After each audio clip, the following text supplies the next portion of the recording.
100 सब प्रति मिनट गति का डिटेक्शन। Yes start. पूर्वोत्तर राज्यों में उग्रवाद की समस्या से निपटने के लिए आर्थिक विकास का दीर्घकालीन कार्यक्रम बनाने का विचार स्वागत योग्य है। इस बारे में संजीदगी से विचार करने की आवश्यकता काफ़ी समय पहले ही महसूस होनी चाहिए थी।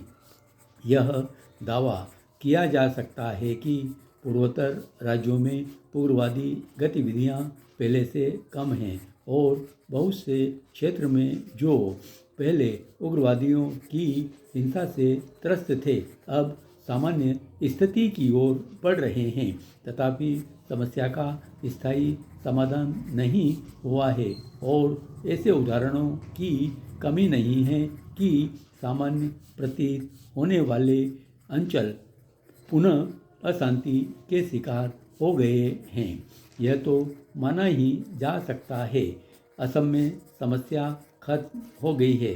वहाँ से आए दिन हत्याओं और अन्य वारदातों की खबरें आती हैं। कुछ जिलों में उसका और कुछ अन्य में बोरो उग्रवादी लगातार सक्रिय हैं। अभी कुछ समय पहले 9 पुलिस वालों को मारे जाने की खबर आई थी। इन हालात में वहाँ के लोकतंत्र को बहुत नुकसान पहुँचा है। वहाँ कार्यरत कंपनियाँ अपहरण और फिरौती की मांग की घटनाओं से परेशान है।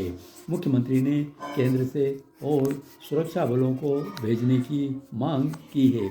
इस पृष्ठभूमि में आर्थिक विकास के दीर्घकालीन कार्यक्रम पर विचार किया जाना एक सकारात्मक बात है।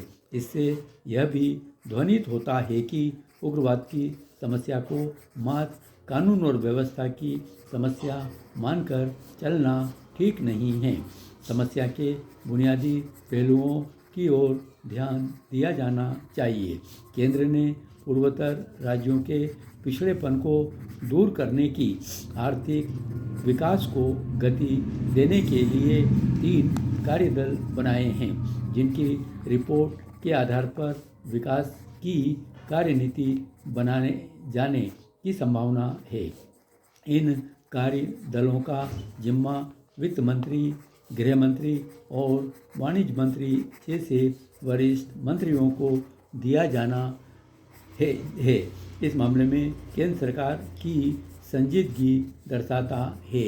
यह निर्विवाद है कि पूर्वोत्तर राज्यों का विकास अपेक्षित गति से नहीं हुआ है। एक तो उनके दुर्गम और दूसरे छोटे छोटे राज्यों व केंद्र शासित क्षेत्र में बटे होने ने भी विकास पर प्रतिकूल प्रभाव डाला है। छोटे छोटे राज्यों में बटे होने के कारण राजनीतिक अथवा अन्य प्रकार से संसाधनों के आवंटन के लिए ज़्यादा दबाव वे नहीं डाल पाते हैं।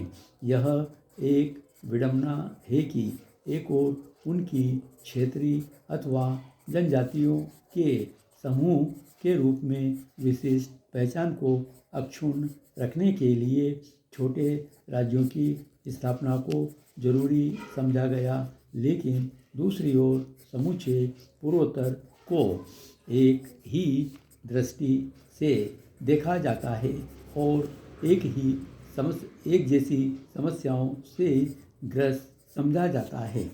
ज़रूरत इस बात की है कि उन राज्यों की अपनी खास समस्याओं को समझा जाए और तदनुरूप कदम उठाए जाएं।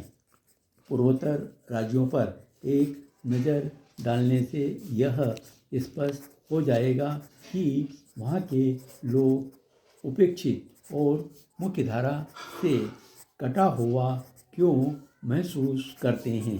ज़्यादातर राज्यों में शेष देश से थल संपर्क के लिए एक ही राजमार्ग है। वह भी कई बार प्राकृतिक कारणों या उग्रवादियों की चुनौती के कारण कट जाता है। रेल सुविधाएं बहुत कम हैं। हालांकि गत दशकों के दौरान उनका विस्तार हुआ है, किंतु वह नाकाफ़ी है।